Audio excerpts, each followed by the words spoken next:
the dark truth of Soviet Union pioneers. Why did children in the Soviet Union become young Octobrists and pioneers? What tasks did they perform and how are they connected to the Soviet government and the KGB? You will learn about this in today's video. This is your comrade Nick and we're starting. The pioneer movement emerged in the USSR in 1922. Initially they were called Scouts before 1922, and later they became pioneers. Scouts were popular worldwide, including in Russia and the Soviet Union. The Scout movement was global and voluntary, functioned as military, political, educational youth movement. Their distinctive uniform included a grey-green blouse with side pockets, a folded collar, and 1-inch shoulder strap. The color of the necktie or scarf indicated the union. Scoutmasters and their assistants wore a green necktie or scarf. Pioneers, on the other hand, had a distinct appearance. They wore a red necktie resembling the flag of the Soviet Union, a pioneer badge, white shorts with glittered buttons and sleeve emblems, blue trousers or shorts, and girls wore skirts. Skirt. Children could become pioneers between the age of 9 and 14. Those younger were known as Oktyabreniks. Oktyabreniks were children who were not old enough to become pioneers due to their age, but they were being prepared for future pioneer membership and provided assistance to active pioneers. Being a pioneer was honorable and significant for a child. It seems that if you were not a pioneer, you were a failure. Pioneers fought against literacy, collected books, organized libraries, attended clubs, went on trips, worked in the fields and collective farms, and during times of war they fought alongside adults. Many of them received state awards for their merits to the USSR. To become a pioneer, one had to recite an oath in the front for their peers. The oath included 3 points: to love one's homeland, to excel in studies, and to abide by the laws of the state. Pioneers received a red necktie and a pioneer badge. Only diligent students were accepted into pioneer units. Troublemakers, those who poor grades, and disciplinary offenders were not admitted. Every day pioneers helped people. They worked in fields, harvested crops, took care of animals, and twice a year pioneers from one village would travel to neighborhood village to perform and recite poetry and sing.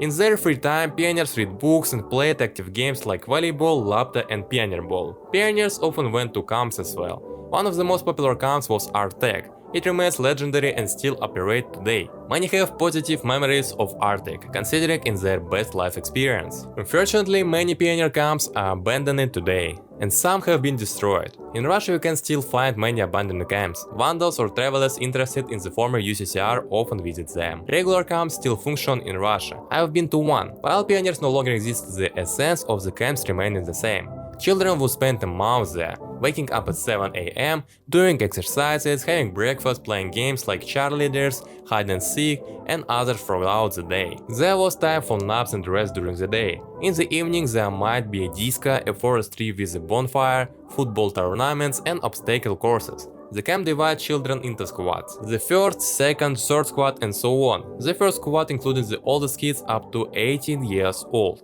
and so on. There were also parent days where parents visited and brought delicious food like McDonald's, chocolates, and soda. Overall, the camp experience was interesting. It was a kind of summer resort for kids, a place to find love or make new friends. In Soviet times the camps were similar, but with stricter discipline, pioneers, and slightly different games. For example, there was a game called Zarnitsa. Children were divided into 2 teams, an abbreviator and several neutral observers. Teams divided the tactics, and the abbreviator chose the base locations for each team, placing a flag there. Participants wore insignia on their shoulders, and to eliminate someone their insignia had to be removed. Victory was determined by points earned for capturing the flag, eliminating opponents while points were deducted for on-fire play. The game was sporty and interesting, but it's not widely played in Russia nowadays. However, in Russia there was an attempt to recreate pioneers, and efforts were actively put into it. The new organization was called Arlyata of Russia. Thought it's still unclear what they would be engaged in, given the time has passed and children have become quite different. Nevertheless, Arlyata is already conducted drills, assembling the disciplining rifles, delay races, and other sport activities. Arlyata might be a new form of preparing children for the military, aiming to militarize them from a young age. While I don't personally appreciate this approach, Arleta hasn't fully functioned yet. In contrast, since the Soviet era, the KGB actively recruited pioneers, which I'll explain further. The KGB, as you know, KGB, targeted young men and women studying in universities and receiving higher education. Recruitment was typically based on the students' academic performance, and potential recruits were screened for family connections to foreigners, criminals, encounters with the police. I don't possess pressure information about the past, but I suspect that recruitment might have happened similarly during the Soviet era. However, I can confirm that in contemporary Russia, the recruitment process follows a similar pattern. Joining the FSB, Federal Security Services, can occur through recruitment after serving in the police or by attending an FSB university. By the way, there is an interesting story related to the KGB and pioneers. What I'm uncertain it's true or fictional. And the vibrator. Soviet pioneers helped the KGB eavesdrop on the US embassy for 8 years. Soviet pioneers gifted the American ambassador a souvenir with a bug, which he kept in his office. Soviet intelligence discovered that the ambassador valued items made of precious wood. In 1945, a US delegation led by Ambassador Averell Harriman visited the Artek pioneer camp. During a ceremonial event after singing and song in English, the pioneers presented the diplomat with a plaque featuring the great steel of the United States, made from 20 types of precious wood. The ambassador was delighted, but the plaque contained a hidden bug. This way the KGB listened to the US embassy for 8 years. In 1960, at UN meeting, the US representative Henry Cabot Lodge showcased the Soviet bug to the public. It's an amusing story and I am inclined to believe it. In one way or another, young children assisted the KGB in eavesdropping, resulting in a rather comical outcome. About 8 years ago, President Putin also visited the Artek camp. Diplomats from the USA were invited there as well, but they declined. Essay Kremlin. The pioneer cult was legendary.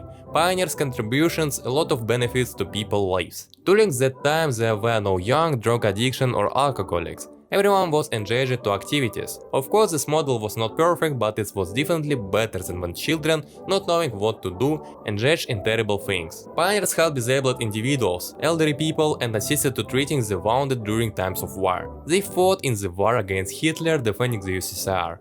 Pioneers were even awarded the Order of Lenin. Certainly, during the Soviet era there were many buts, but in my opinion, the pioneer movement was the best thing that could have happened to the USSR at the time. Unfortunately, it's impossible to recreate such a community in Russia now. Times have changed significantly, and children nowadays know how to occupy themselves. I wonder could I have become a pioneer?